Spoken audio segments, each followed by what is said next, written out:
Vijaya Sundaram is a native of northern India who has been a resident. Southern India. Southern India. You know what? I just knew I couldn't go the whole night without blowing something. Okay, very good. Southern India, who has been a resident of Medford for a number of years. She lives in Medford's other west, that is Fellsway West. She is a truly creative spirit. Vijaya is an accomplished poet and what I call a literary lioness. She is also a songwriter, a singer, and an adjunct professor. An assistant professor in the English and Humanities Department at Bunker Hill Community College. She has been a traditional classroom and homeschooling elementary grades teacher, as well as a poetry and literature professor. Her written work has appeared in publications like the Rising Phoenix Press and the Stardust Review, and just a few weeks ago, her first full collection of poetry called Fractured Lens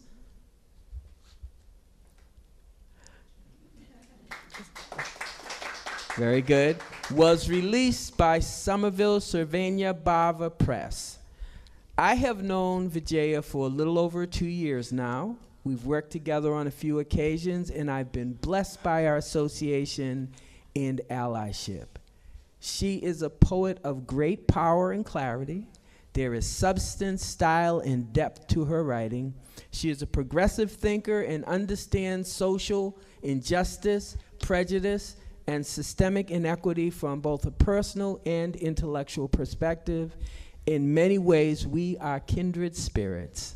It's my honor and my pleasure to bring my good friend and poetry peer, Vijaya Sundaram, to First Fridays at the West Medford Community Center. Thank you so much, Terry. Thank you. You're welcome. Thank you. You're welcome. And so I'm gonna let you run in just a second. So, because I'm only going to get this one more time. So as I participated in your recent inauguration, I had the opportunity to present a new poem extending words of welcome and speaking to the transition. So as is my custom in hosting these evenings, I'd like to share a piece of verse, and this was that poem, and it's called The Refreshing. We keep it fresh, my friends. Not because the first thing wasn't a good thing, a timely thing, an honorable thing, even a historic thing, but because the next thing matters too. It extends equity. It doubles down on diversity. It invests in inclusion. It creates a rising tide that lifts our mystic ships yet again. Our new embrace is warm and substantial, even as our goodbye is sober and heartfelt. We haven't lost, we've learned. And that is ripe fruit for renewal and restoration and revolution. Inaugurations and installations are both splendid invitations for a good thing, a timely thing, an honorable thing, even a historic thing. So have no lamentations in this place. Our task is both noble and necessary. We rejoice in what we came to do. We resound in what we came to do. We refresh in what we came to do. We release in what we came to do. If one holds the torch too long, the oil of his anointing will burn close and at caution. Wisdom reproaches and advises, do not let darkness beckon. Light a new candle and pass it on. The centurion awaits her in ordination. The sentinel watches at the ramparts. The vanguard prepares to approach. The next herald must have her say. The same sun shines equally on antiquity and perpetuity.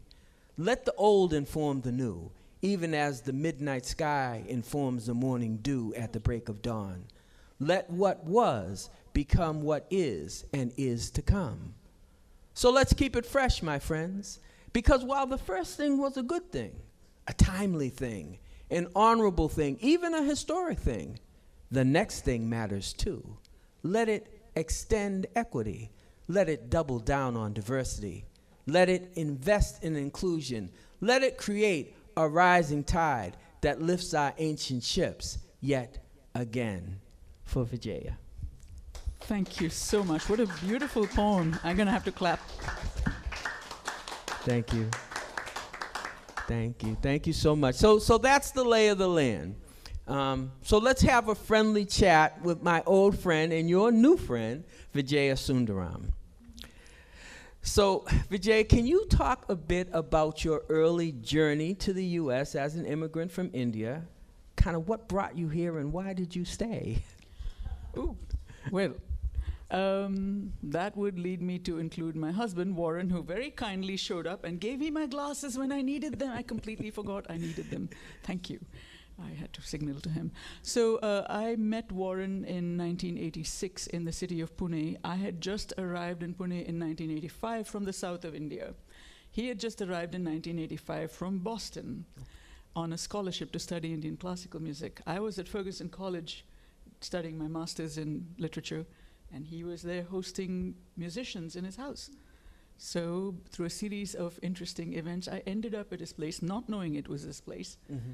We met each other, we became instant friends, we talked, we played music, we sang. 2 years later we got married, and I came here.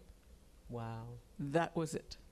We thought that we'd be here for a short while, but his father said, nope, you're going to, we're going to arrange for a green card for you. So he did, and I thought, okay, brief while, and then the time flew by, and then I said, okay, fine, it looks like I'm going to live here. Uh-huh. So I became a citizen in 1999. Okay. So what brought me here is really getting married to Warren Senders, a musician and a band leader and writer and educator himself. Okay, fantastic, fantastic. And clearly the same thing that brought you here is the thing that keeps you here. Yes, indeed. Yeah. Really good, really good.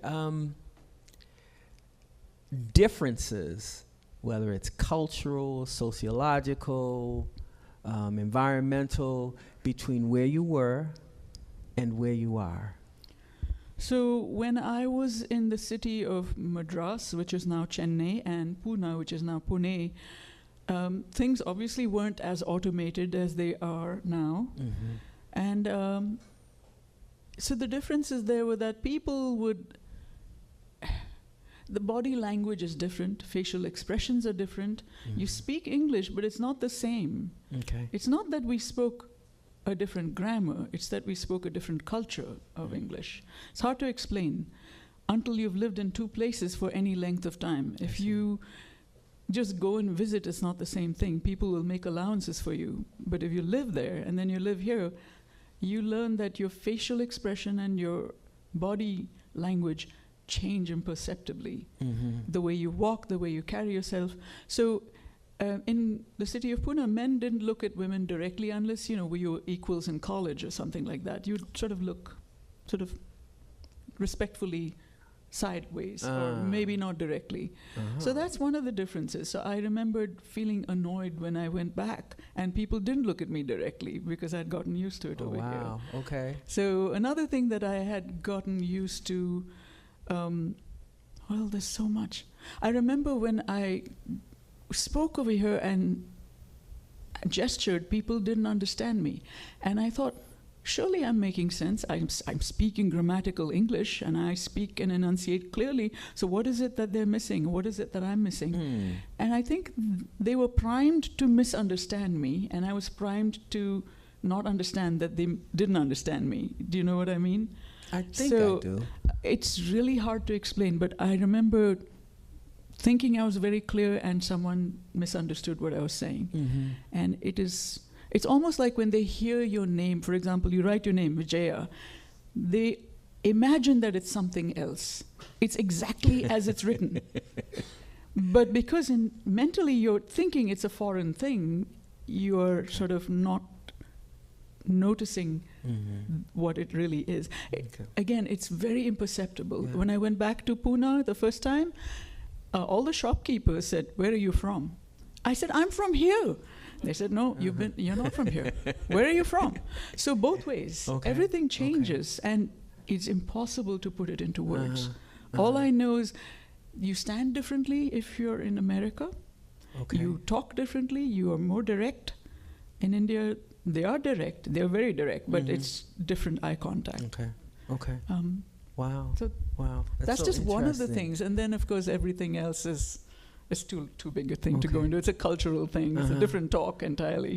What do you miss? What kinds of things do you miss? In India, people show up unannounced. So the doorbell rings and it's your friend.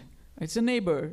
And you're not supposed to get annoyed. Okay. So I got annoyed after I'd lived here for a while. I went back saying, why don't you call me? I'm not ready for it. I'm not dressed. Forget it.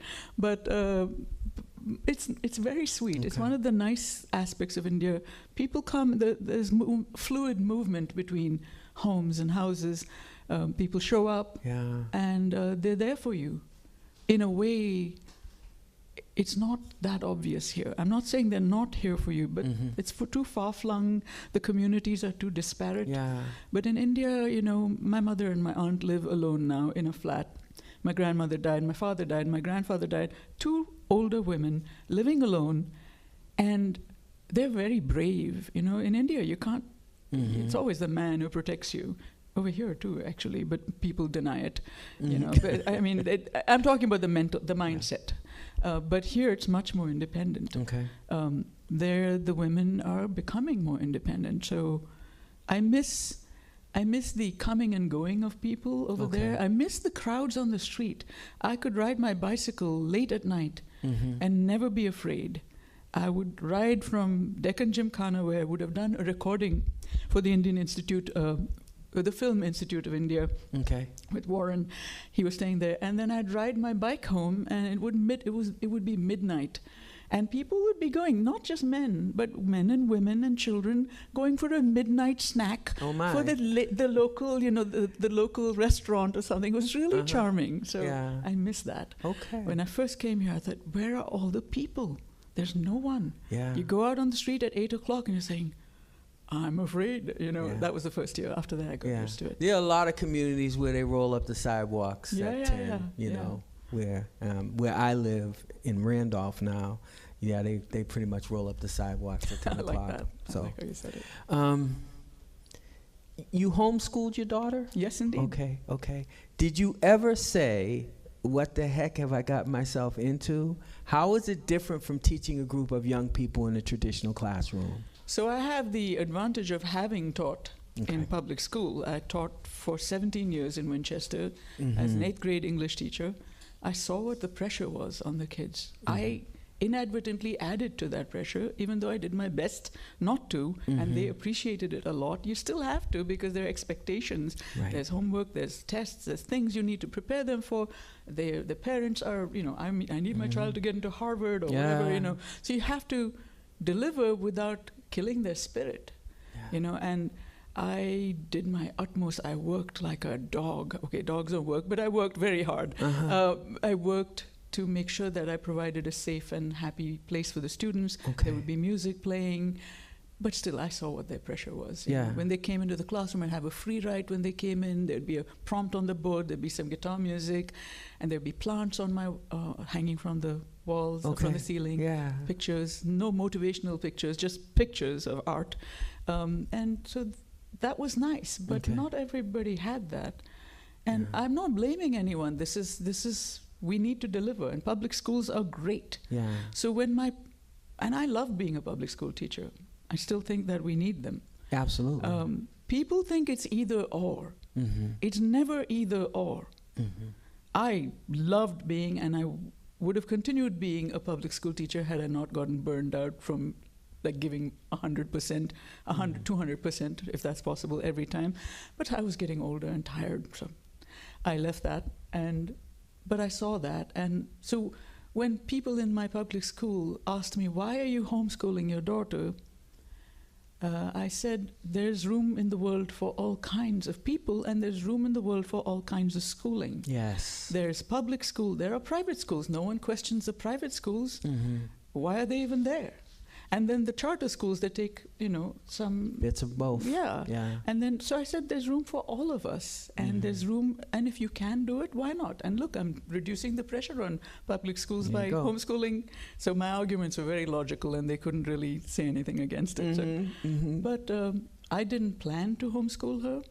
It was my husband who came up with the idea, and I said, I've been in school my whole life. I love school. What do you mean homeschool? And he said, no, you know, let's give it a try.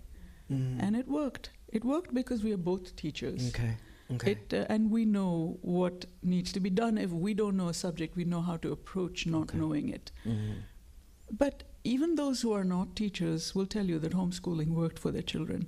It depends on how involved you are and how much you love learning. Yes. So, and I had students in my public school who said, "You're homeschooling your daughter? I wish I were homeschooled." And, I said, that mindset was already there in them. It doesn't matter. I think schools can sometimes reduce the incentive to learn, and there's no shame on, it's the way the system is. Systems.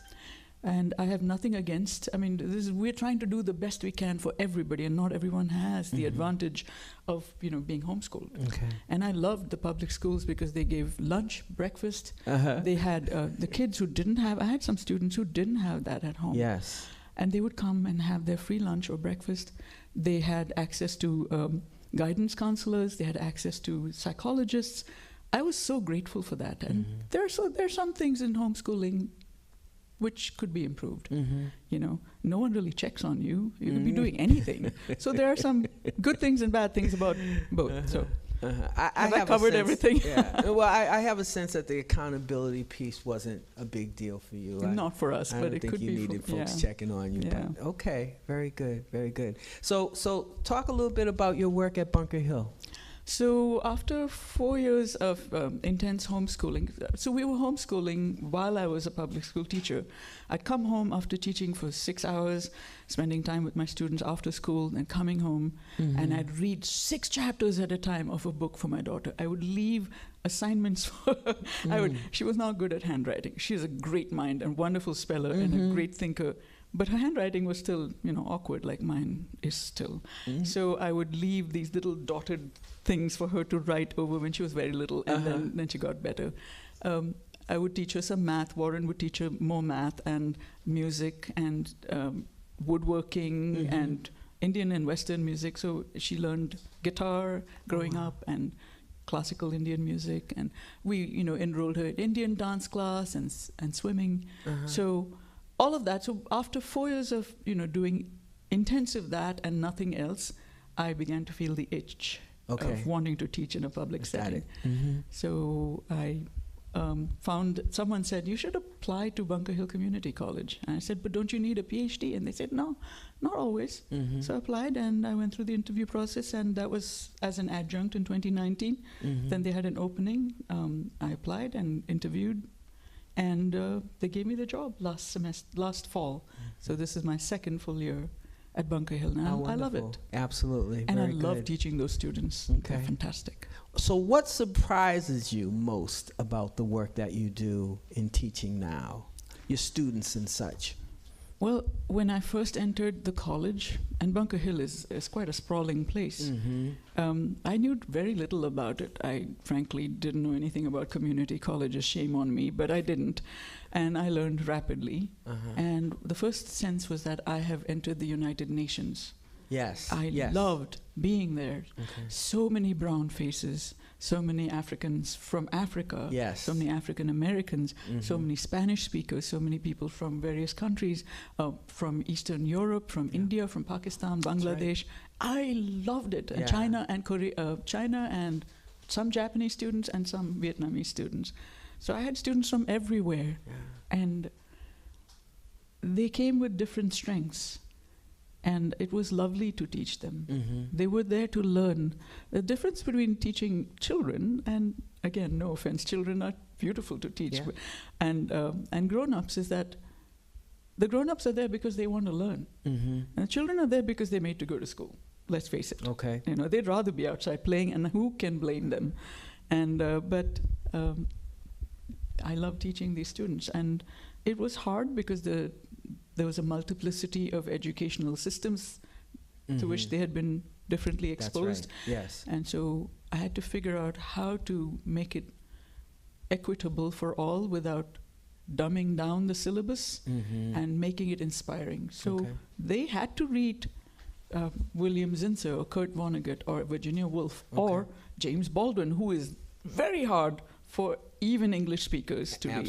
He is such an intellectual giant. I made sure they read that. We had We read Maya Angelou. We read people from various places, Sandra Cisneros, some Yes. Indian writers as well. So I wanted to represent the multiplicity of voices to represent in class for them to relate to it different levels. And I said, look, you may not understand the language. I will read all of the words and all of the sentences. I recorded hours of this stuff. I said, look, I will read, I will stop, I will explain each sentence if it's difficult, every word. And they really liked it. Wow. They were willing to go with me. How And beautiful. that's a lot of work, but I liked it a lot. Yeah. So you went through, obviously, the heart of the COVID-19 scourge. Yes. And it's changed the way that we behave in general. But how did it change the way that you approached collegiate teaching? I had to teach a lot online, and that was a rapid learning for me. Okay. I went from not knowing anything about learning management systems to learning it as fast as possible and using every possibility it offered. That was great. I like learning new things. It doesn't matter what it is. Yeah. So that was fun for me. And I learned how to use all of the technological stuff available. Yes. And they gave us some training, but I also poked around and figured out some stuff. And so most of the classes were online, but then they began to have them in person. Okay. And so that was nice Yeah. to have both. Okay. Very good.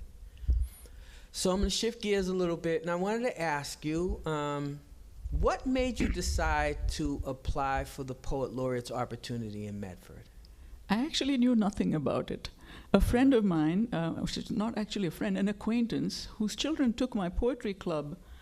I teach homeschoolers online. I call it Poetry Club, and they come. I have children from various towns.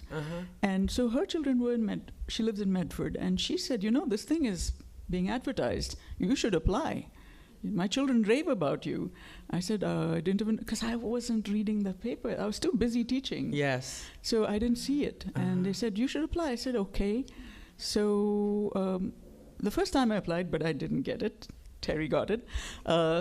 This is great. I was so happy you got it. I did not feel bad at all, not one whit. So just letting you know that. Okay, thank you. The second, I was just so pleased that it was there. It was, that they chose a worthy person for it, and a delightful person, delightful, worthy, and wonderful poet. There we go. You're so I'm not sucking up because I have no dog in this game anymore, right? No, what dog in this fight. See, this is an American idiom which I have just used for the first time. We do a bunch of stuff that we don't even understand. So. Dog in this fight. Yeah. But then I almost didn't apply for this year's. I actually thought, why? So the same person reminded me, and 2 or 3 other people said, you should apply. Heather Meeker Green. Yeah. I thought she might be here today. She runs the farmers market. Yeah. Absolutely. So she said, you should apply. I said, but really? And she said, yes. So I did. Pretty much before midnight on the day that it was due. Yeah. Well, when I found out that, they weren't going to extend my term of office and that they definitely wanted to go with a new laureate, every 2 years, you were the first one that I thought of. And I said, I said to myself, I hope she applies. Thank you. So, full disclosure, they didn't really ask my opinion. So, so I would have been on the horns of a bit of a dilemma because I'm you have friends, with folks. Yeah. But really, I thought that it was a feather in their cap, so to speak. Thank you. To have you.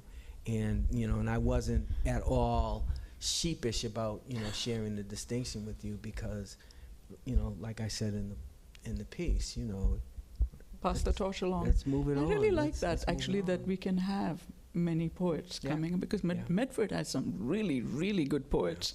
It does. A couple of others who I hope will apply. Yeah. So and I know this is subject to change because the landscape constantly shifts under our feet, creatively.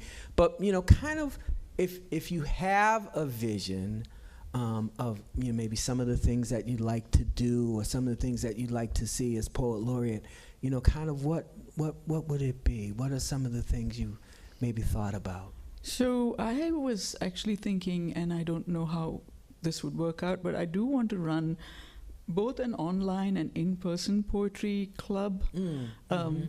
And I was wondering, and you can tell me what you think of this, whether it's okay to have one separately for older people and one separately for younger people, or mingle and mix and have them. I have to find out where I can hold it. So I was thinking of asking the public library or maybe here to run a poetry workshop, to invite other poets, to just have fun, because people want to write. People want to express, and poetry, I think, is one of the most succinct ways in which we can convey emotion and intellect and ideas and joy and sorrow and all of those things without having to go into a long novel or explain everything. Sometimes the non-explanation helps. Sometimes people just want to be elusive and obtuse, and sometimes they want to be direct. Both are great in poetry. Fully acceptable. Yes. I mean, those 17 syllables in a haiku sometimes is all that needs to be said. And then sometimes, like me, I'm a long-form poet. I like long form. I like to go in, as they say, and and stay there for a little while. So yeah. But yeah, first of all, I think it's a wonderful idea. And there are a couple things that I did that kind of scratched at the surface, but never really got there fully. If we were talking about doing it collaboratively or whatever, I wouldn't necessarily want to separate the age groups. Yeah, I wouldn't either, really. Yeah. But I also believe that in some instances, young people are far more willing to kind of share with their peer group. There's that. Than they are intergenerationally. Generationally. I think what you can do, though, maybe an intersection. Exactly. Like Venn diagrams, so they can separate and every now and then get them together. Absolutely. That'd be fun. 3 weeks separate, 2 weeks together, 3 weeks separate. That sounds really nice. So I think that's fantastic. So for you, I know that music is a huge part of your creative life. What kinds of things are you doing musically right now? Oh, well, my husband and I and my daughter, who's now a freshman at UMass Amherst and has been there for exactly 1 week. Normally, we sing every night together. We sing madrigals, 16th century madrigals, and we sing some old jazz standards and some folk songs sometimes. We play guitar together. All three of us play guitar. And so I do that. And right now it's just Warren and me. And so at home we go over those songs together and miss the third voice of our child. Other than that, I have returned to playing the sitar. I'm a trained sitarist, studied with a student who was a senior disciple of Pandit Ravi Shankar. And so it took me, it's been 18 or 20 years since I played the sitar seriously. So I got myself another used sitar. I have a sitar of my own, but that needs work. Okay. I've had it since I was 16 years old, and I brought it to America with me when I came in 1988. But I got another sitar that somebody was selling on FB Marketplace. Okay. And I was skeptical. I checked it out. It was a really good sitar for, nice. Not a bad one anyway. And so I started playing it, and I've played it practically every day, with the exception of 4 days somewhere in there. And I'm trying to get back to doing that music as well, my Indian classical music. For a long time, Warren and I also performed Hindustani vocal music together. But again, my voice is not its old self, so it's not as flexible, and I need to get back in shape. Okay. Everything needs to get back in shape. Well, so annoying to be older. Preaching to the choir there. Okay, all right. So, and you did mention one, obviously, and he's the artistic influence for a lot of folks, particularly in Indian music. But who are some of your artistic influences in music, in art, and poetry? In music, I love the Beatles. Okay. I grew up listening to the Beatles, so that was my earliest Western music. Okay. I also heard Louis Armstrong, who was famous all over the world. Yes. I never heard of Duke. I think I heard of him, but I never heard him. I listened to Frank Sinatra. Okay. a lot of Karen Carpenter, Oh my. Queen. Yeah, when it was the 70s, and we listened to Karen Carpenter. She was sweet. Yeah, very And, sweet music. lovely voice, but some songs are, Carole King. And I listened to, of course, Jethro Tull and Queen and Crosby, Stills, Nash and Young. So those are some of the Western music influences. Indian music, Ravi Shankar, Bhimsen Joshi, some of the Indian vocalists that won't be familiar to some of you, but M.S. Subbulakshmi, which is very famous.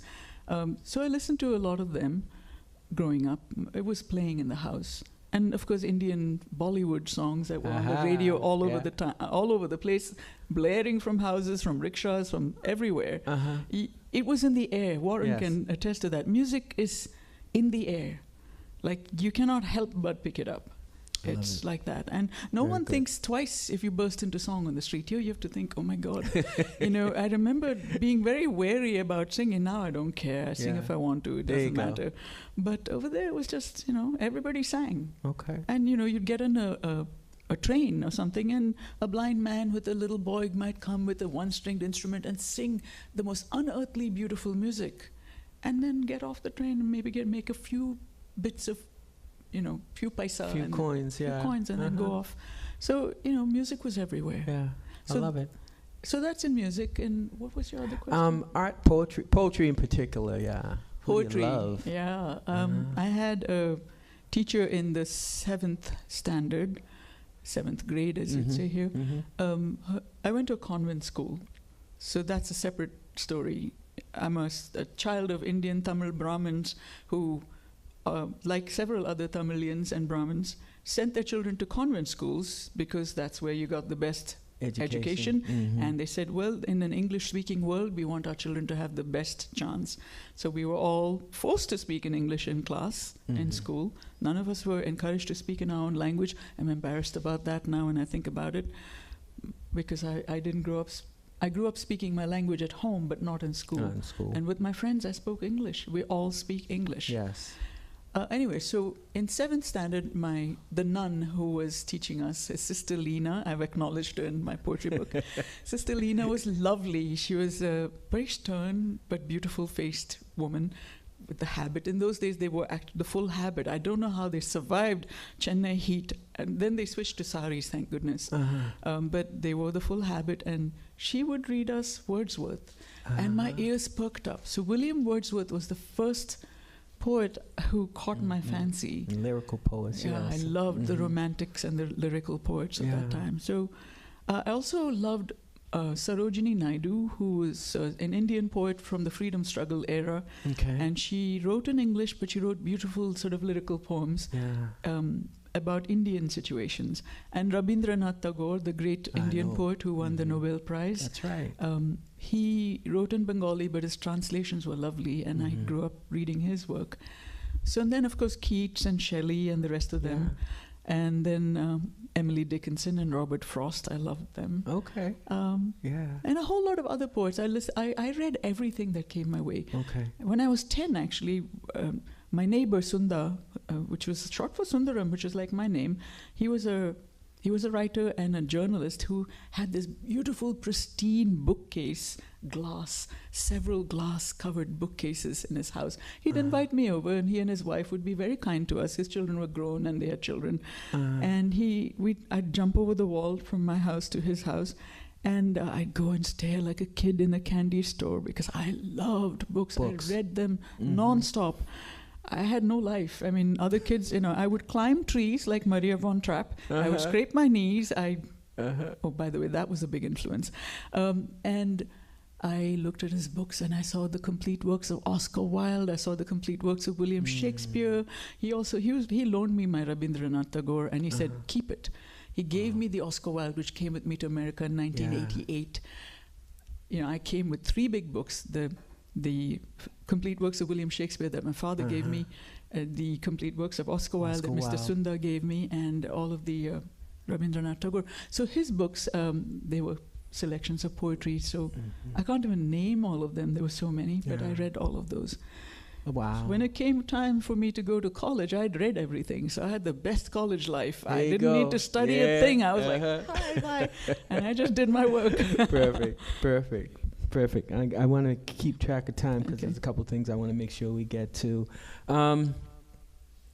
So as you think about some collaborations and youth poetry and engaging more folks in the appreciation of the literary arts in Medford, what do you see as some of the possible challenges and some potential opportunities? Challenges. I can't even think about what the challenges are because I haven't encountered them yet. It'll have to be a flight of imagination right now. Okay. I can imagine someone saying, "Why poetry? Like, Okay. what's the big deal? I mean, why should I write poetry? Why are you coming bothering me with this stuff?" I might try and rope them in with some beautiful poems and songs. I Yeah. don't know. I'll try to get them dancing to something. There you go. I have no idea yet. I love it. But the opportunities, I think I'm going to combine music and poetry. Everything has a rhythm. I love it. Oh my gosh. Maracas. Yes. So I'll bring my guitar, my maracas. I Yeah. have a dulcimer that Warren got me as a present Oh once. my goodness. And Yeah. see what I can do. Well, it's funny because, and maybe I thought about it once or twice, but I was never really thinking that. I wasn't thinking the way I should have been about the intersection of poetry and music. But and you then, performed. well, yeah, I had done a little bit, but meeting Jonathan Fagan kind of changed my trajectory considerably. And we have, a CD coming out sometime in the next couple of months of the jazz that we do, and it's become the intersection of jazz and social justice. So it makes perfect sense. And it particularly makes a lot of sense when when you're thinking about young people, because so much of the social information that they receive and even the social contract that they begin to build in their own minds comes via the music that they listen to. That's so true. So if positive messages and poetry can be blended with the kind of music that they're interested in listening to, and even some that they might not be but get exposed to and say, "Ooh, this is a thing." Yeah, exactly. Yeah, Yeah, I think it's cool. I think it's cool. So, what would people who are just meeting you be surprised to learn about you? What surprised you about me? I'm sorry, I shouldn't ask a No, it's question. good. It's good. It's a fair question. I think what surprised me about you is how genial you are.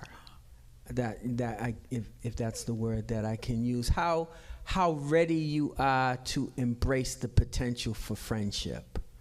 I mean, you didn't know me from a can of paint, but you knew that I was a poet. And I think you maybe gave me a little bit of credit for that. But when we talked, I immediately got the sense from you that here is a person that is ready to embrace a friendship. And again, you didn't know me, but it sounded to me like you had already said to yourself, well, if he's willing, I would like to be his friend. Well, that's a lovely thing. And you know what? It goes both ways. I mean, you are one of the most generous, genial people I have met. And you were so warm and welcoming of me and Max and Julia, the other poets who we performed with. And you didn't begrudge us our poetry. You just come on in. And so you made it possible for us to feel that way. And so thank you for that comment. You're but I welcome. think you are also a very genial person. Thank you. I appreciate that. And Sure. it's lovely to hear it. And it felt good to say it. Thank you. So yeah, So absolutely. I don't know what would surprise people. Maybe the fact that I have a dot. Is the dot even in the middle of my forehead? It's sitting where it's supposed to sit, I think. It moves around on it. It has a mind of its own. Okay. Sometimes it shows up on my shoulder. Oh I my have gosh. no idea. So I have a dot, and people wonder whether that's a sign of religion. And yes, it is for people, but for me, it's an identity marker. That's all it is for me. it reminds me, it's my umbilicus, it reminds me of my past. Yeah. And holds me to that, because it's Yeah. very easy to get swept up in whatever culture you're Yeah. in. It's very easy to forget Mm-hmm. wherever Yeah. you have to remember some part of who you were. That's right. That's And right. any person who thinks enough will reinvent himself, herself, themselves as time goes on. And Mhm. we are constantly shedding the skin of our past selves. Yeah. But I don't want to forget that part. No, Yeah, that so- part is beautiful. so, That's thank you. wonderful. Absolutely. Absolutely. And then the other thing that, it didn't surprise me to learn about you, because I had a sense that that this was going to be the case. But in hearing you talk, and particularly in hearing you to read, just kind of the lyrical nature of your voice. It sounds like singing, even when it's just talking. Lovely, thank you. know.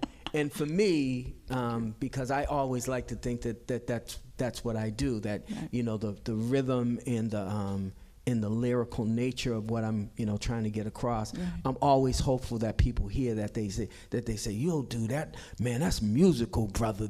That jazz thing, you Right. just got that flow, Right, right? right, You know, right. and I'm even meeting, brothers that they're a little bit more hardcore.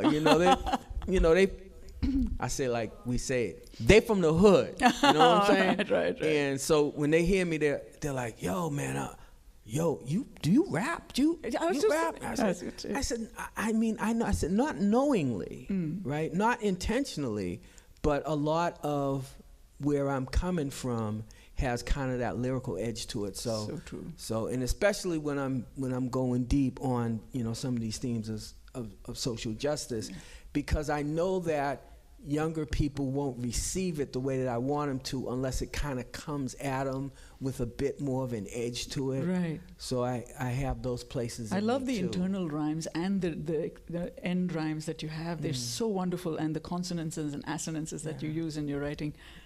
It's very rhythmic and flowing. Thank you very much. So I don't want the people to leave without hearing how wonderful a poet you are, and you have your new book with you. So I was wondering if you would read a couple pieces for us. By the way, can you hear me well at the back? Okay, thank you.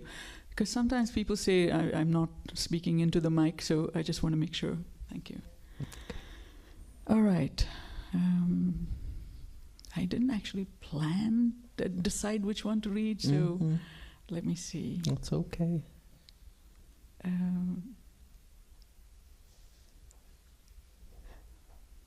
Okay, this is a more personal one, personal in the sense of not revealing my history or anything, but about my body. My body. A body is a curious thing to possess. I am conscious of mine as a friend, with her own blind needs, her own mute sorrows, her loud joys, her love of some fragrances and loathing of certain smells, her ears that welcome all music, her eyes that see beyond facades, but forget to see the facade itself. She is the entity who shares my other consciousness. When she is out of sorts, but I'm sanguine, we confuse each other. But sometimes it's the other way around. But mostly we keep peace between us. She keeps track of time, so that even when I'm not near a clock, she lets me know. When I'm hurt, she forces me to shut down my other self and attend to her. This is as it should be. She has given me space to live within her, and I love her, and I thank her for giving me room. She is a map of my journeys, and the road on which the journeys took place, and her imperfections, so many, fill me with quiet affection. And she has shed her skin so many times and donned new ones, and her hands all veined have held this earth and other hands with love and trust, ready to give, even when she lost sometimes. Yes, she has failed me at times, but then I failed her even more. But mostly we are at peace. I shall miss her when she dies. I do not think she'll remember to miss me at the time of her passing. Oh, wow. Fantastic. Yeah. Thank you so much. Yeah, so I don't lie. She's wonderfully lyrical. She has a vivid imagination, and she knows her internal rhythms really, really well. Would you read another one for us? Sure, thank you. Let's see.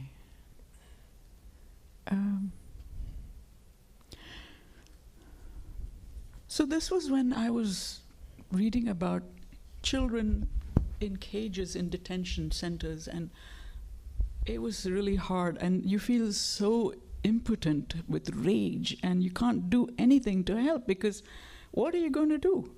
You know, we don't have the power to go in and fix anything. All we can do is give money to the organizations that are able to get their lawyers in and do all of that work. But I thought I'd write a poem about. Here's the Thing is the title. Here's the thing about children in detention centers, abandoned, sick, dying, separated from all that is good. One cannot make poetry from it. One cannot make art from it. One cannot make anything from it, for it is unimaginable. It is an offense against humanity. It makes all other emotion hollow. It makes it hard to live a life that holds meaning. All joys and sadnesses become muted when set against it, and yet we struggle on, stupid, stupefied, stunned by it all. Still laugh, still eat and drink, still find pleasure in daily things. For if only sorrow and horror define us, what's left? So we make music and art, and we sing, even when our voices crack, and other cracks form within. Dual consciousness is the new burden all of us carry as we try and carve out a different vision for all people, perhaps a different life, and work in what ways we can to tilt the balance a little in favor of humanity. And if the horror we see doesn't kill us all, the work we do might just save us all. Thank you. All right. Hear, hear. Hear, hear. Thank you. Very good. So I wanna make sure I give you the last word. Okay. What are your parting shots? Okay. From here or from? Just from your soul. Oh, from my soul. I say my message to everyone is find beauty everywhere you look. Mm-hmm. And I know people say this and we say this, that does not make it untrue. If you hear it 1,000 times, it's still true. Find the beauty everywhere. Find empathy for suffering. Try and find joy in days when joy is lacking. You know, look at become the thing you look at. If you look at a flower, become that flower. Absorb its color, let it become you. For a second, you are it. And that's really lovely. Mm-hmm. And likewise, you look at an animal, the animal is so pure, so true, like Walt Whitman said, I think I shall turn and live with animals. They're so quiet and self-contained. They do not complain, etc. I forget the rest of what he said. But I love the quiet and self-contained nature of things. So sometimes when human beings become too much for us, become a thing, or an animal, or a bird, or a flower. It helps. Mm-hmm. And just, be as true to yourself as you can, as well as not lose sight of actual objective truth. Mm-hmm. Do you know what I mean? Like, you need to understand truth and truth. They're two different truths. Mm-hmm. And now I'm sounding very philosophical, so I shall stop. Okay. But thank you so much for listening. Thank you. Ladies and gentlemen, Vijaya Sundaram. Thank you. Thank you, Terry. Thank you. Thank you. Thank you so much for bringing a new perspective and your great talents to the arts community in Greater Medford. It's important work that you'll be engaged in, and I hope that the city will treat you at least as well as they've treated me. And to everyone watching, thanks so much for your attentiveness and interest in our discussion. Get ready for something very special on the musical side of the coin. We're going to take a little bit of a break to reset our stage, and I'll share some announcements, and then we'll get started with the music for the evening. So, all right? Okay. Thank you, Vijay. Thank you. Thank you very much. Lovely.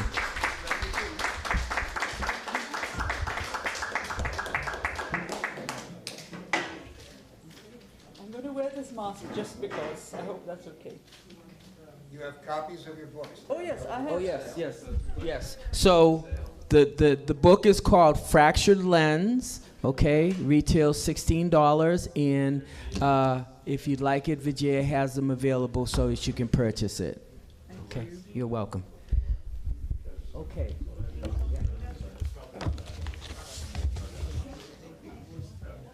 Just make sure I've got all of my ducks in a row, paper-wise. Okay. So far, so good. So good. Okay. Very good.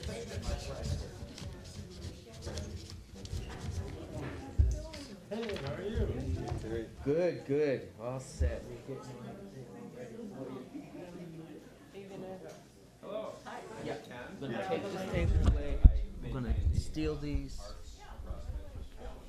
Is that under the table? Okay. Yeah, a second. Thank you. We're gonna leave the table here. No, we're gonna take that out of the way.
All right. And then which mic is this third mic? This third mic is her mic. Okay, cool. So we'll bring that one out. So I think it was like 12 o'clock. Okay. Cool. Okay. Very good.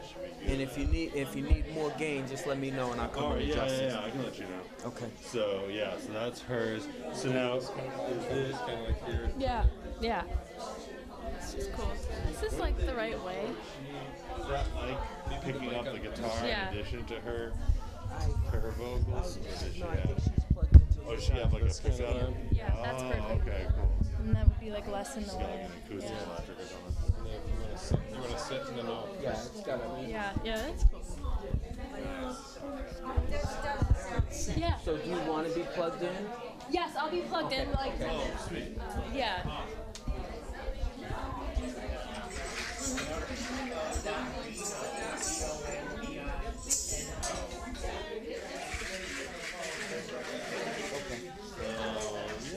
I mean, it was picking them up before, so I think the mics were picking up the amp pretty good. I don't think we were done.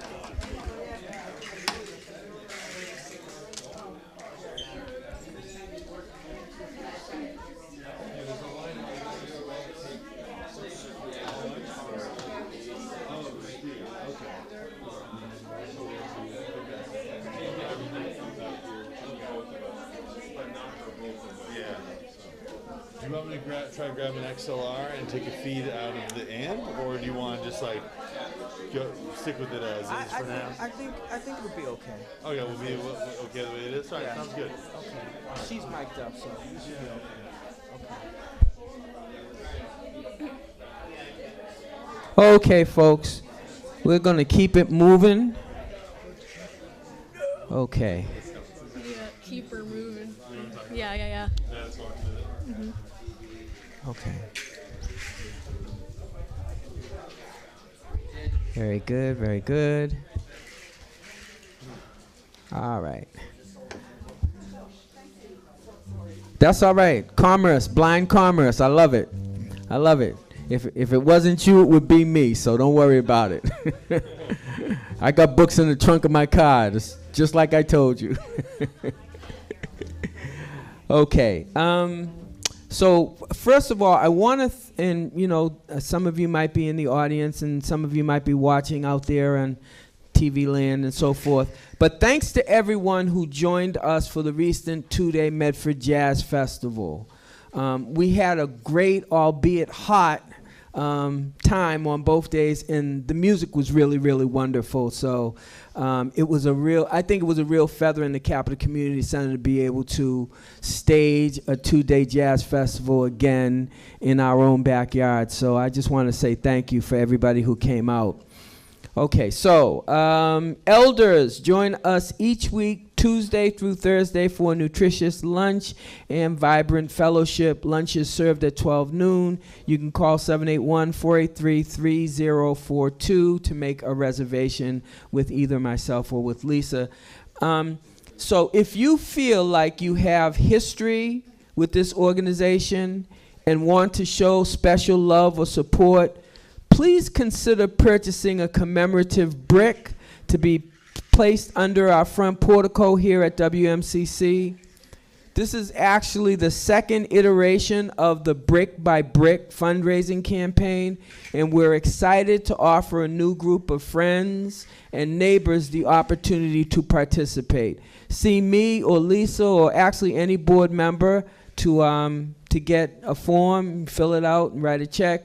Placements are limited, so don't delay. And if you want to see what it looks like, you know, right as you go out the front door to the left, there's one pad. We're going to actually excavate another pad, and we're going to have about 70 more bricks that can go in. So if you want to get a brick, climb on board. Okay, join us here at the WMCC in membership. And don't forget to attend our annual meeting at 2 p.m. on Sunday, September 17th. New and returning board members will be voted upon by the active membership, and a progress report on the organizational health and direction of the WMCC will be shared. The new school year is upon us, and we have open slots in our after-school youth program for middle schoolers who are Medford residents. Please contact Lisa Crossman for details or to enroll new students. Okay, so how can you help us? Your tax-deductible donations help to support the mission of the WMCC. Partner with us in carrying this mission forward. Please consider making a tax-deductible donation to this vital community organization. You can make your donation by phone, online, or by check. Please contact Lisa at 781-483-3042 for more information or to become a member. Okay, folks, enough for commercials. Now it's time to turn our attention to the lyrical miracle we've engaged for this evening's musical side of the ledger. Okay, so tonight we're going to go with two well-established and highly professional performers that have gained considerable followings and have also taken their wonderful talents beyond Massachusetts and New England. It gives me great pleasure to introduce Erin Hogan and Ike Sturm. I met Erin, oh please, yes, absolutely, good time to clap. I met Erin a few years ago when we both joined our good friend Jonathan Fagan, convener of the Jazz Festival, Fagan, to present a program of poetry and song to a senior residential community in Newton.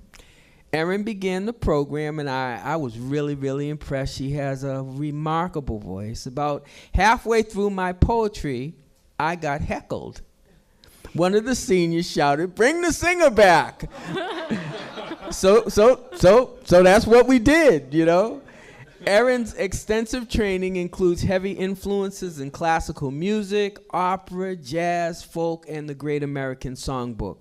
Her amazing voice works beautifully in all these genres. She is from the Midwest. Yeah, from Wisconsin. Wisconsin, Yeah. yes. And she is bringing her artistry to the WMCC for the first time. She is a vocalist with an amazing repertoire and a broad musical vocabulary, as you will soon see and hear. Welcome to West Medford, Erin Hogan. Okay.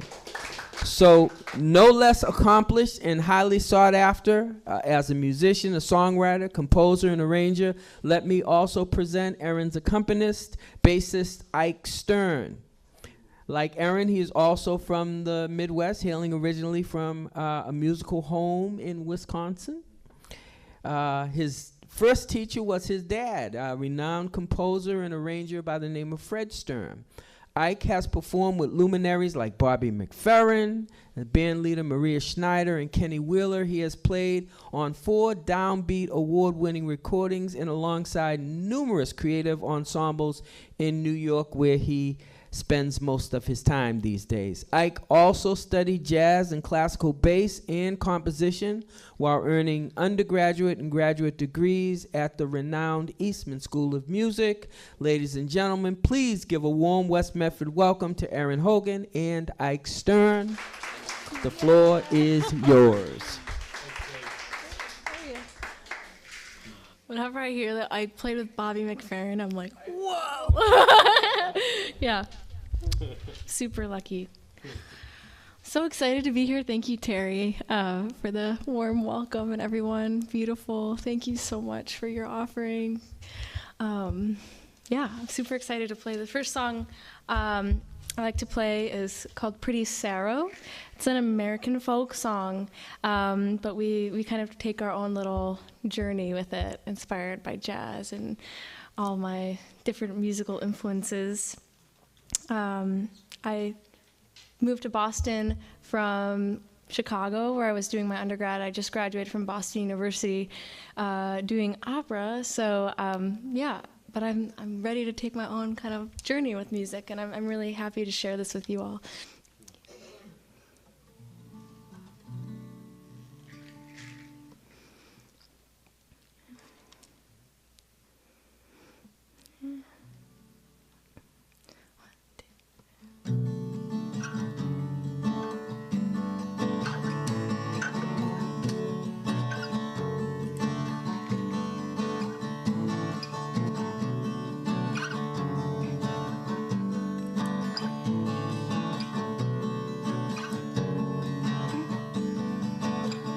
Down in some lone valley, in some lonesome place,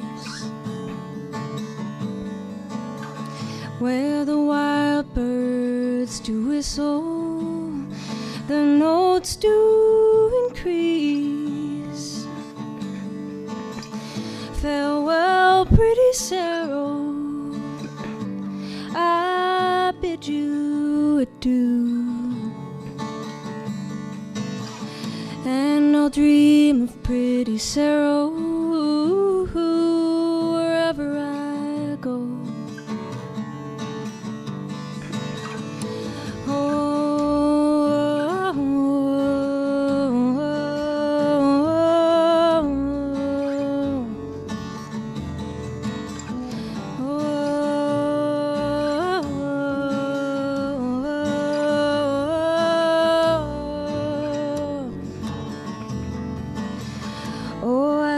Pretty sorrow, but I understand. She wants a freeholder, but I have no land. I cannot maintain her on silver or gold, nor by all the fine things that a big house can hold.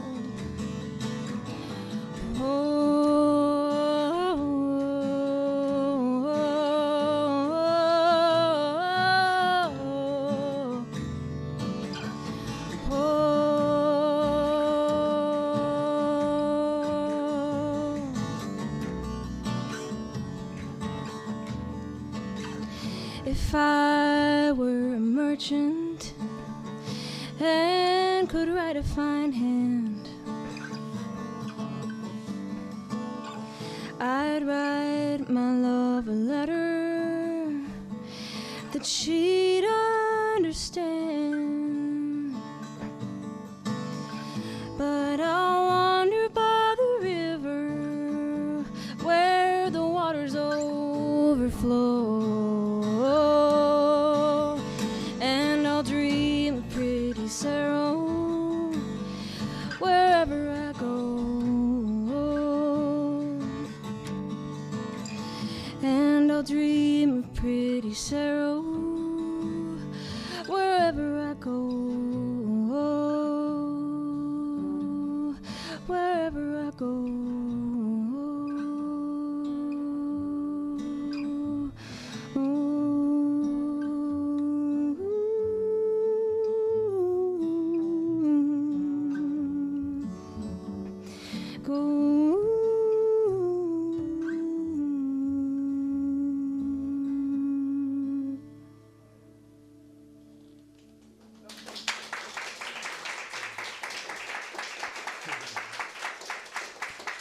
Yay. Thank you. Thank you. This is so fun. Yeah. The next song I'd like to do, I'm really inspired lately by English folk music and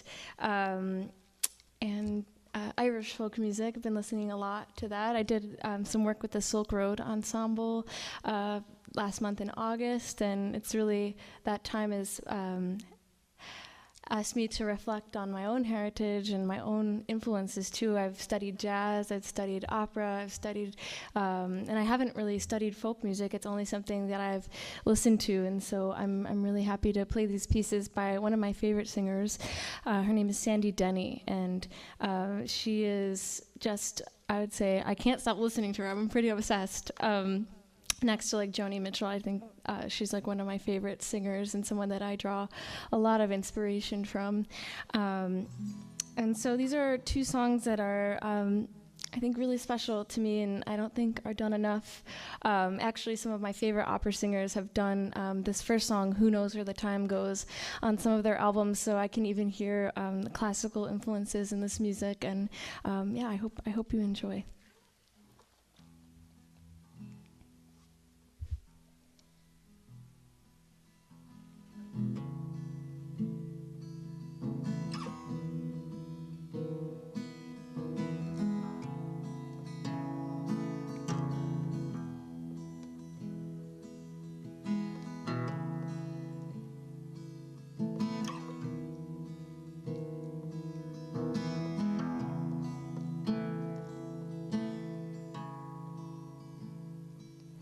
Across the morning sky,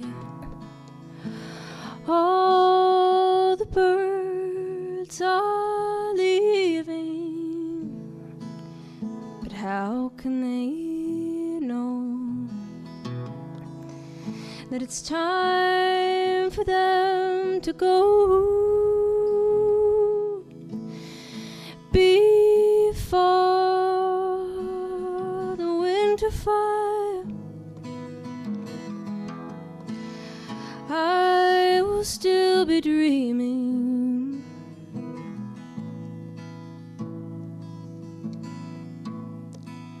I do not count the time, for who knows where the time goes?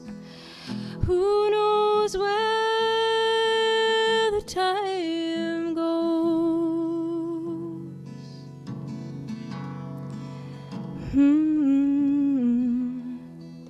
Sad deserted shore, your fickle friends are leaving. But then you know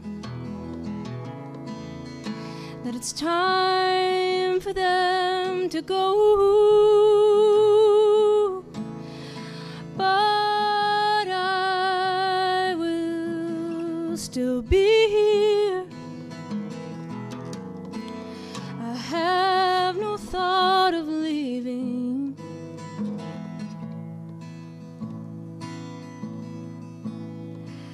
I do not fear the time, for who knows where the time goes? Who knows where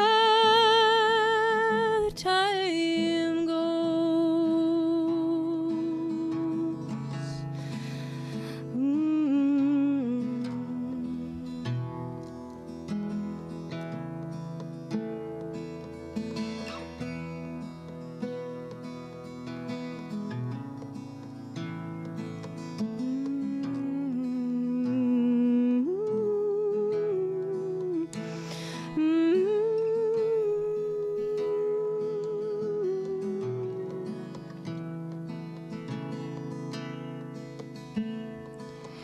For I am not alone.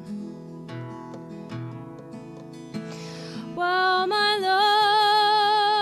love is near me, I know it will be so until it's time for them to go. So come the storms of winter,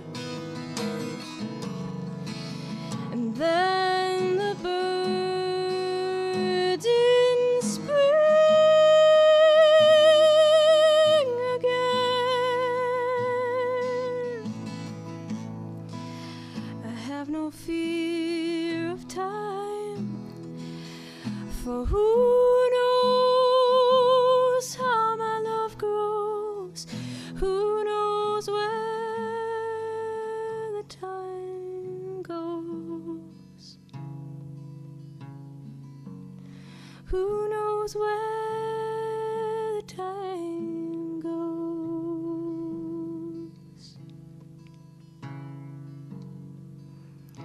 Who's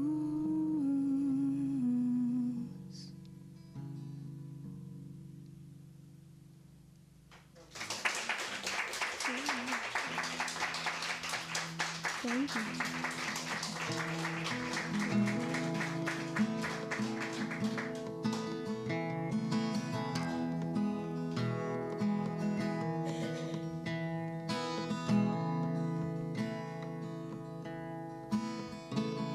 Do I ever wonder?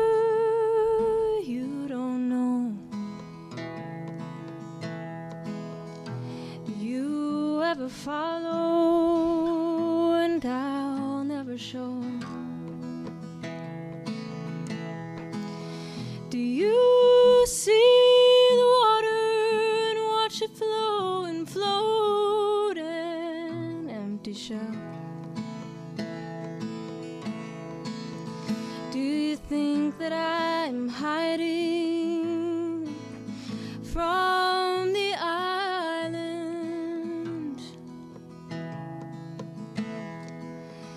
You've a fault in your senses. Can you feel it now? Time, what is that? I've no time to care. I've lived for a long while, nearly everywhere. You will be taken, everyone, you ladies and you gentlemen. Fall and listen with your ear upon the paving stone. Is that what you hear? The calming of the sea.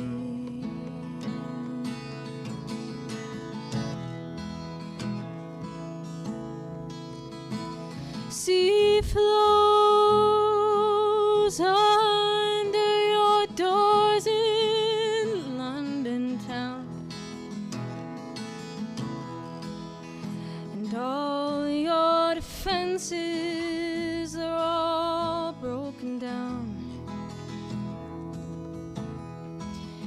You laugh at me on funny days, but mine's the sleight of hand. Don't you know that I'm a joker, a deceiver,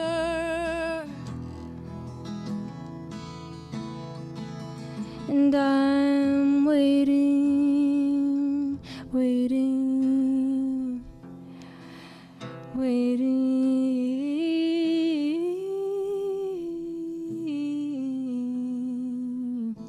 waiting for the land.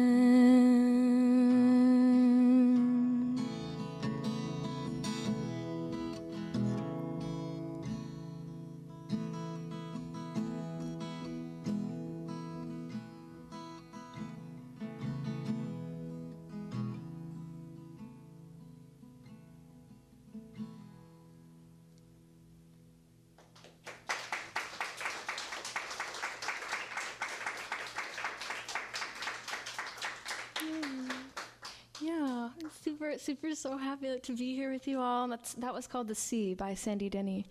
I love that song so much. I'm super happy that Ike's here to offer his amazing talents. Yeah, the next song I'd like to do is actually one of Ike's.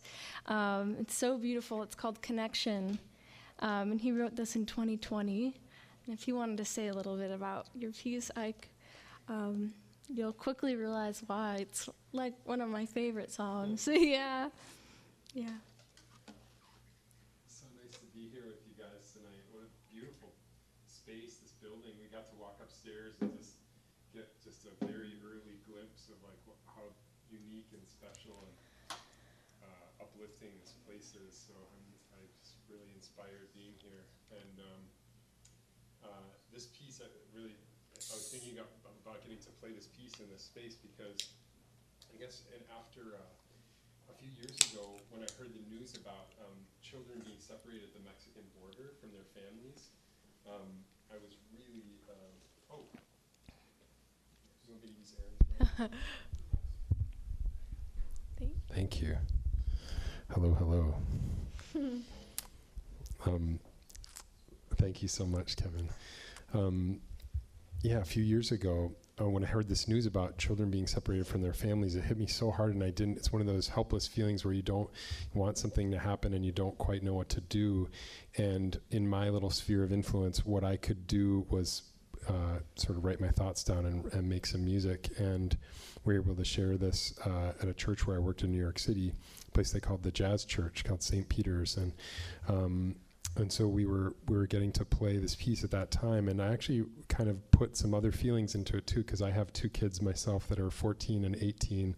Just took one of them to college, unbelievably, a few days ago. So my head's spinning a little bit. But this tune was written for them, and also for the child that we all kind of find within ourselves too, kind of digging back into our pasts and our childhoods. And so I don't usually write words. I usually write chords and music, and so this was something that I tried to write the text for as well. And this tune's called Connection. So hope you enjoy.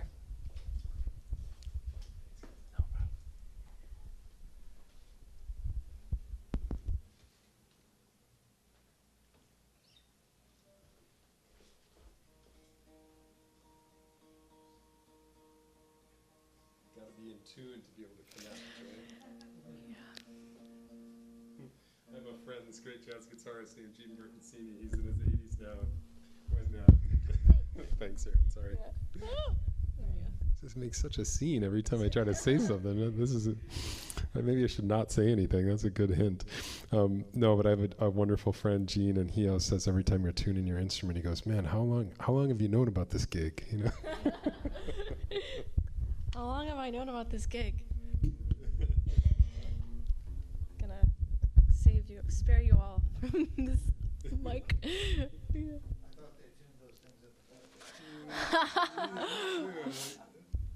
Right out the case.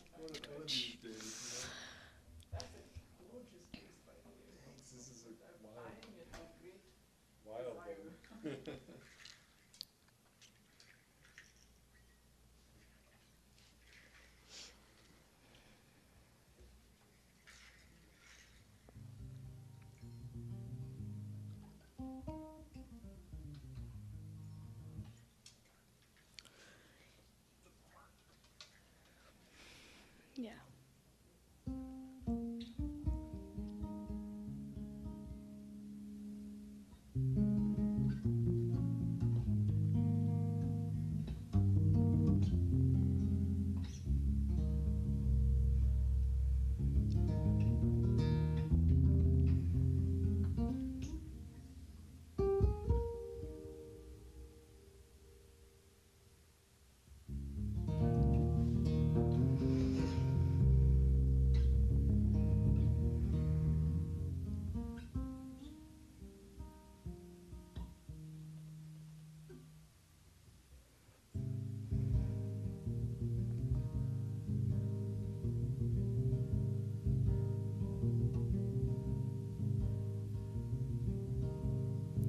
A child is born, their bond is torn.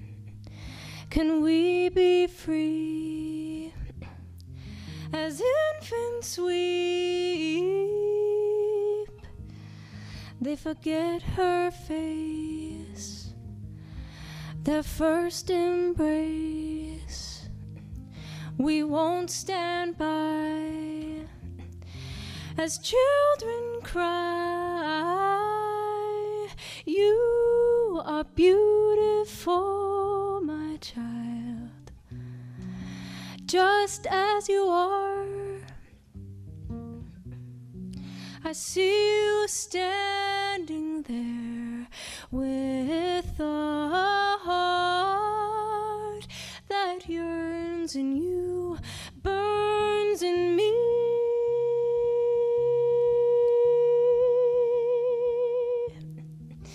Lean on me, you'll always be by my side.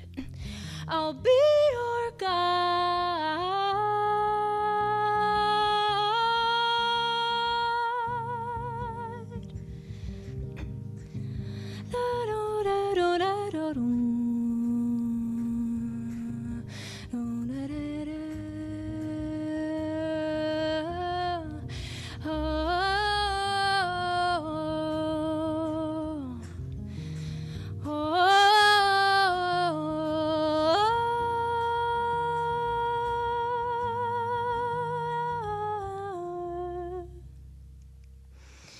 You are beautiful, my child, just as you are. I see you standing there with a heart that yearns in you, burns in me.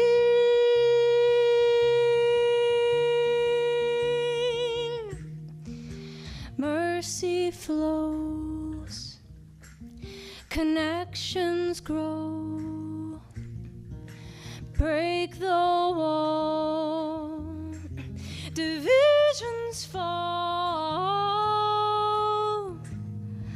A love like ours is in the stars. It's what we need to live and breathe. You are beautiful, my child. You are beautiful, my child. Oh, oh, oh, oh, oh, oh.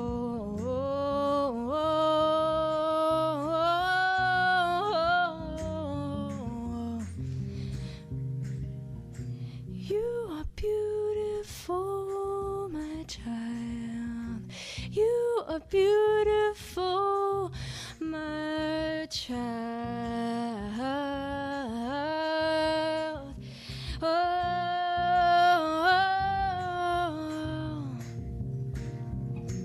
you are beautiful, my child, just as you are.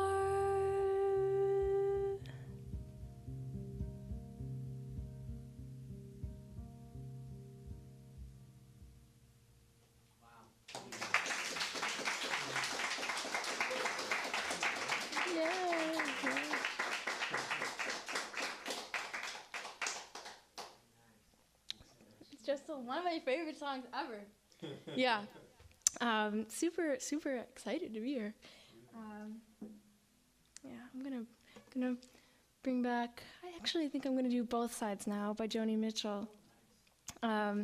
She's also one of my favorite writers. And are you gonna play upright, or are you gonna play up? Yeah. Or this, whatever you prefer. Yeah. A. Yeah. We just got together today. We're like, today's like, yeah, we have no time to rehearse, because we live far apart. Or G. Okay. Yeah.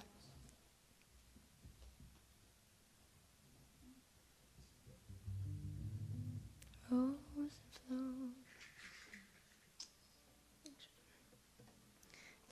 It's the ages-old game of tuning.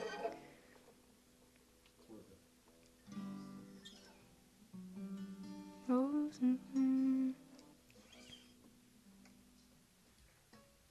How y'all feeling? Good? It's Friday night. This is great. Great end of the week. Yeah.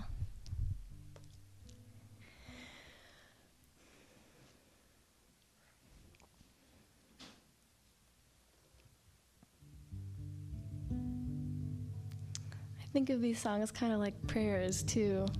A big part of my music making starts in the church, and these songs, I love how this song can change through all the years that from when you first heard it to like now, and it's a timeless song, and that's what I love about this. Yeah. Rose and flows of angel hair, and ice cream castles in the air, and feather canyons everywhere. I've looked at clouds that way, but now they only block the sun. They rain and snow on everyone. So many things I would have done, but clouds got in my way. I've looked at clouds from both sides now, from up and down, and still somehow it's clouds, illusions I recall. I really don't know love at all.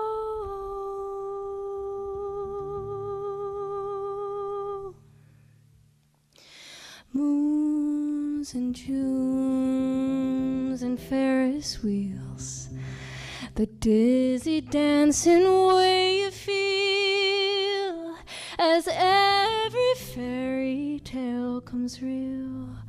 I've looked at love that way,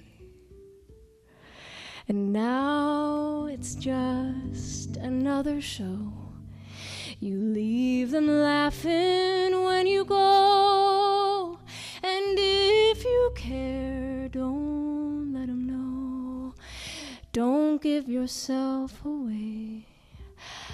I've looked at love from both sides now, from give and still somehow it's love's illusions I recall. I really don't know love at all.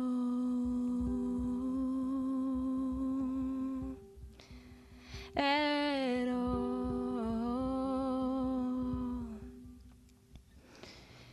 Tears and fears and feeling proud to say I love you right out loud. Dreams and schemes and circus crowds, I've looked at life that way. But now old friends, they're acting strange. They shake their heads, they say I've changed. Well, something's lost and something's gained in living every day. I've looked at life from both sides now, from win and lose, and still somehow it's life's illusions I recall. I really don't know. I really don't know life. I really don't know life. I really don't know life at all.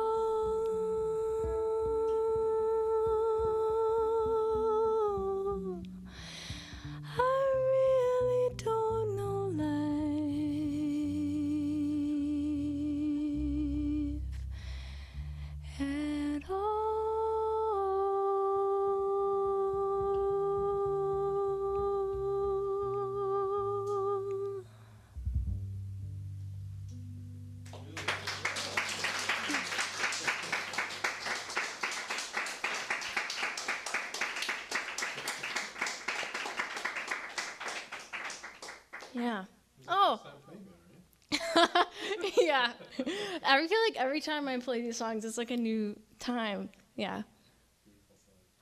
I can't feel my hands. I was playing so hard on the bass.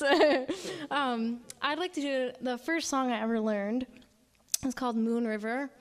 It's one of my favorite songs ever. And this is also probably like the first time we've ever played it. I feel like every time I sing this song, it's like the first time I've ever sung it. I have this woman in my life. She's like my second mother, and her name is Anita. And I used to go over to her house. I'm a triplet. I grew up in Wisconsin. That's how I know Ike. I connected through his father, who was an incredible music teacher of all my music teachers growing up, which is like crazy. But where I was going with this is my first music teacher, my neighbor. Her name is Anita. And I have to mention her every time I sing this song because I used to sit next to her at the piano, and she used to play this, and we'd sing it together. And she was the one that taught me how to sing. And she calls me Aranita, and because she always wanted a girl, and she has two boys who are like similar in age to my brothers. I'm a triplet. And so we would trade. Like her boys would go over to our house, and I would go over to her house. And she is amazing. I pray for her. She's struggling with cancer. So if you can, I just keep her in your thoughts and prayers. And every time I sing this song, I think it's like a prayer to her. And she's amazing. She's from India, and like I learned a lot of my my like spirituality and the way that I just live from her. So I dedicate this to Anita. She's the most beautiful person ever. So yeah. Oh, I'm getting like choked up about her. Yeah.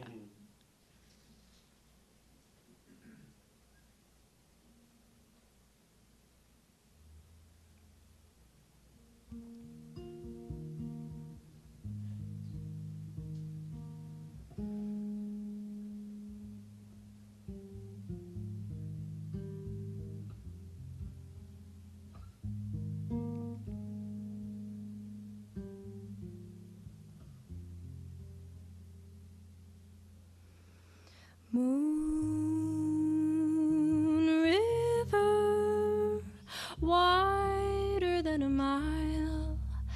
I'm crossing you in style someday. Old dream maker, you heartbreaker, wherever you're going, I'm going your way. Two drifters off to see the world. There's such a lot of world to see. We're after the same rainbow's end, waiting round the bend, my huckleberry friend, Moon River and me. Do it one more time.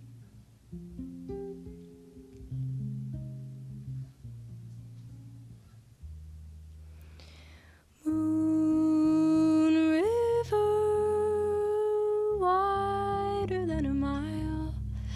I'm crossing you in style someday. Old dream maker, you heartbreaker, wherever you're going, I'm going your way. Two drifters off to see the world. There's such a lot of world to see.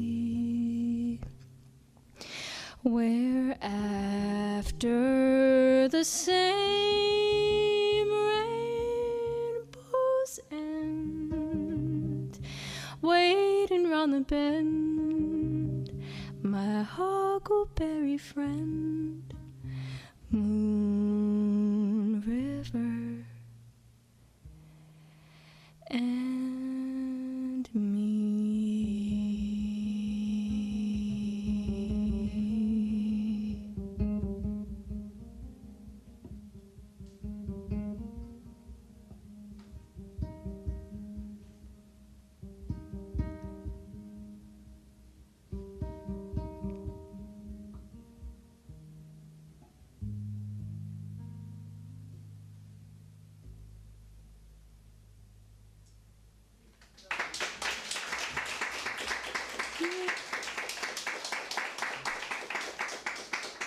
Yeah, great. That's also one of my grandpa's favorite songs too. And yeah, he loved that. He loved when I used to sing that for him.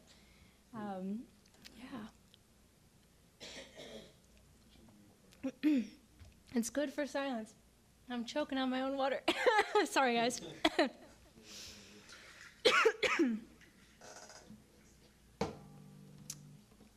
I'd like to do a song I wrote. It's called I Don't Know. That's what it's called, literally, which is funny. Yeah. And I wrote this actually because I've been really inspired by, I'll speak into the mic, Thich Nhat Hanh, who's one of my favorite teachers. If you don't know Thich Nhat Hanh, he is a Zen Buddhist master. He's so amazing. My favorite book of his, he has many books. I would say hundreds of books. And he's an amazing poet, and he's an amazing teacher, and he passed away last February. I think it's February 2022, or maybe January. And I wrote this song because I was really inspired by his teachings about the present moment. And I'm going to tune a little bit more because I realize that it's a little humid outside.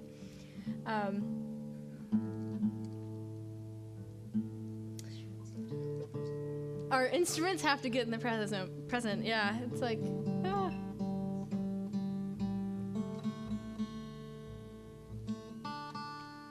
And living the present moment is like hard. It's like one of the central practices of Buddhism, and it's also one of the lessons you keep learning over and over again. There's this podcast called The Way Out Is In. It's the Plum Village podcast.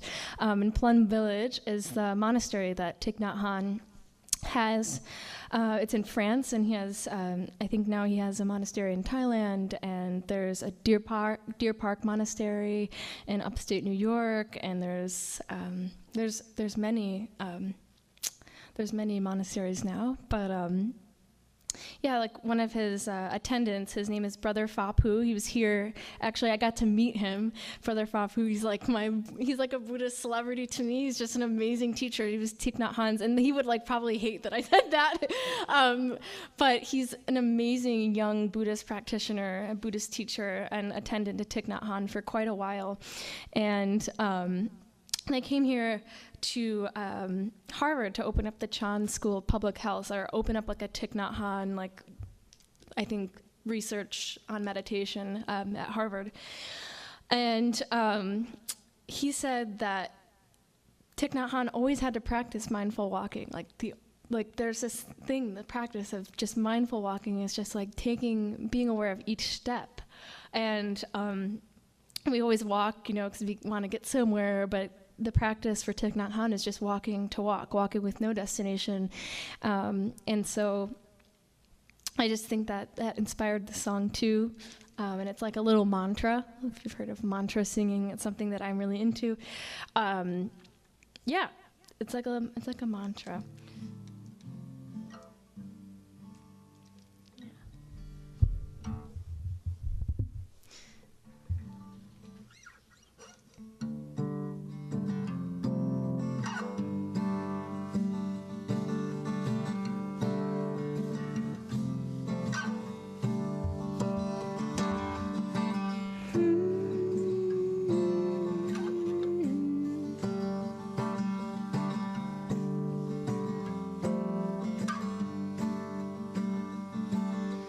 Let go of the future, of the past. The present moment's all we ever have.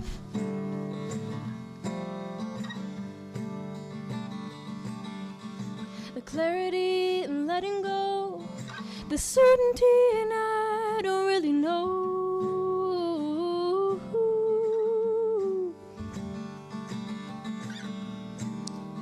Guide me. Help me, oh, oh, oh, oh,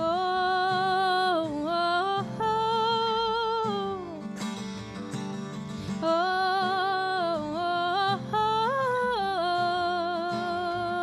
oh.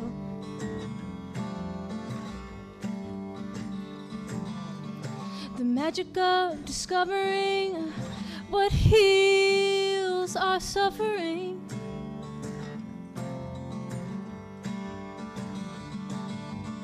And each of us a light that shines, that we live a life to realize.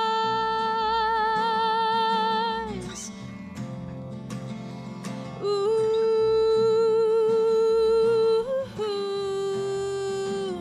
to realize.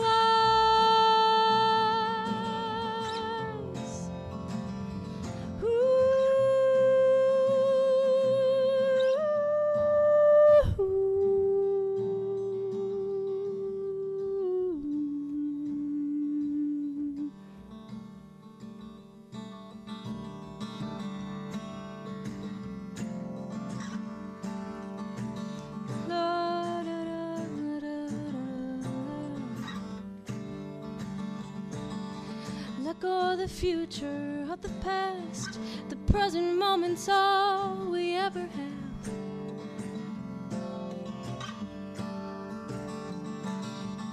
The clarity in letting go, the certainty and I don't really know.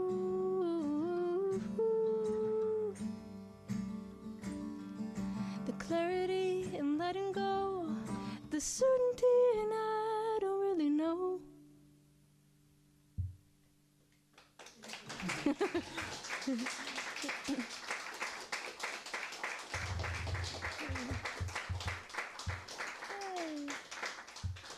we have about one more song.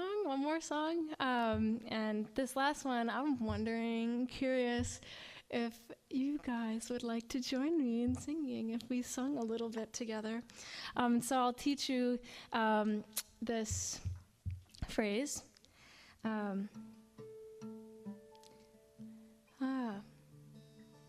Will you go, lassie, go? And just repeat after me.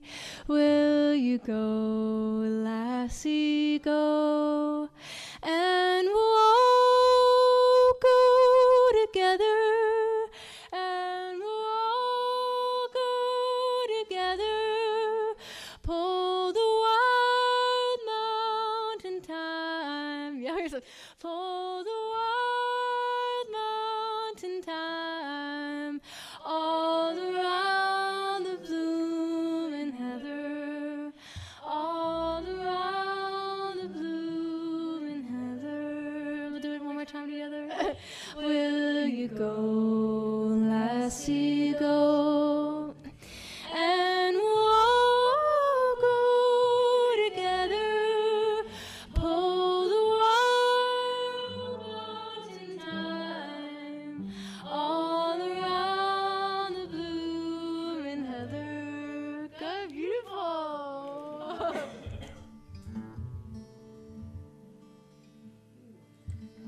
We have some experts in the audience here. Who is it, you guys? It's so good. That's awesome.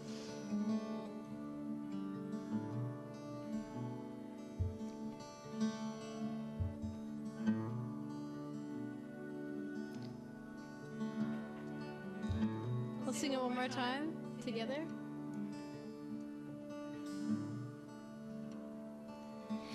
Will you go, lassie, go? And we'll all go together. Pull the wild mountain time. All around the blooming heather. Wonderful.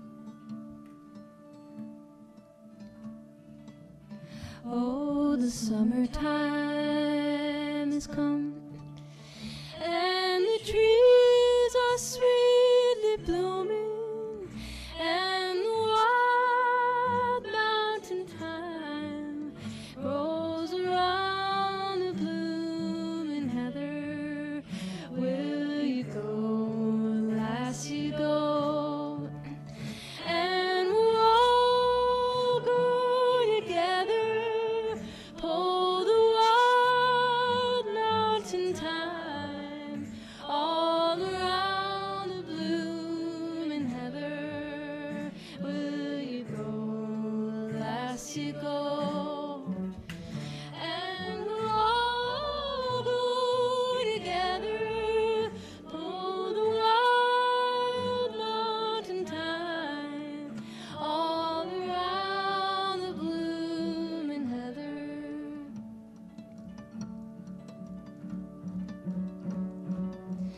I will build my love a barn near yon cool crystal fountain, and on it I will build all the flowers of the mountain.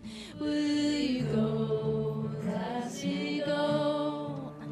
And we'll all go together.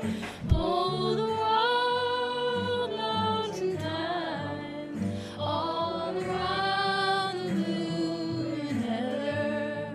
Will you go, lassie, go? Yes. And we'll all go together. Yes. Pull the wild mountain thyme.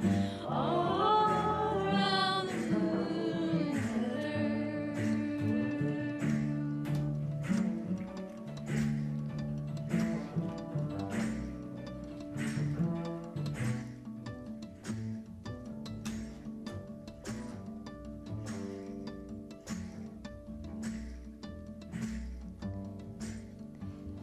If my true love he were gone, surely find another. Pull the wild mountain thyme all around the blooming heather. Will you go, lass, you go? And we'll all go together. Pull the wild mountain thyme all around the blooming heather.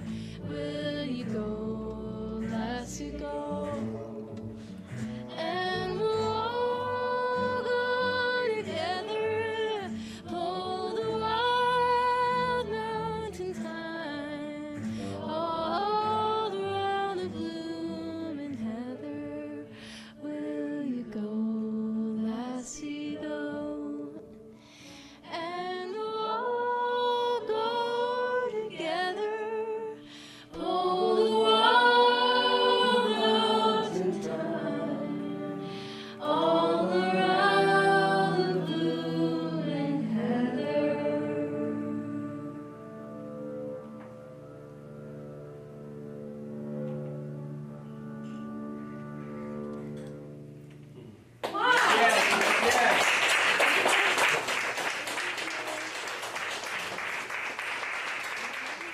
Thank you so much.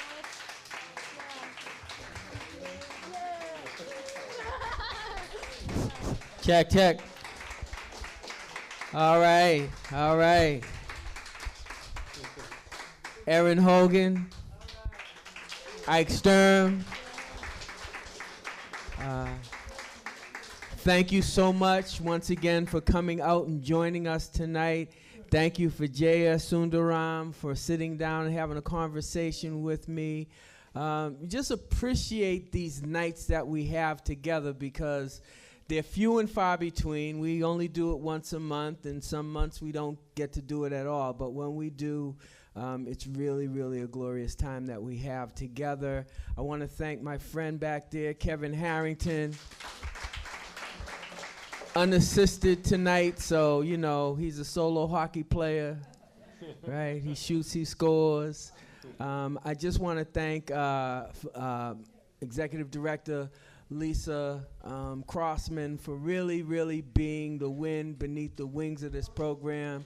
You know, for saying, yeah, I like this. This is good. We got to keep on doing this and going out and finding the resources to allow us to do it. So, so thanks everybody who's come out tonight. Think about the Buy a Brick campaign, 70 spaces. It's really, really a special initiative of the community center. We'd love to have as many people represented as we possibly can. Folks who have history with the community center, folks who have love for the West Memphis community. It's a real way to tangibly demonstrate that, you know, you are part of the heritage of this wonderful community that we're losing bit by bit. So having the Brick by Brick campaign allows us to retain bits and pieces of that heritage and that history. Continue to support us. Tell your friends about us. Next month, let's have twice as many people in the room, twice as many people at home listening, watching on 47 and 3 and the live stream on YouTube. It's been a wonderful evening. We're going to take a few pictures up here, and you know, you folks can hang out with us. But as we used to say at the end of the party, you ain't got to go home, but you got to get the heck up out of here. All right. Love y'all. Thank y'all very much.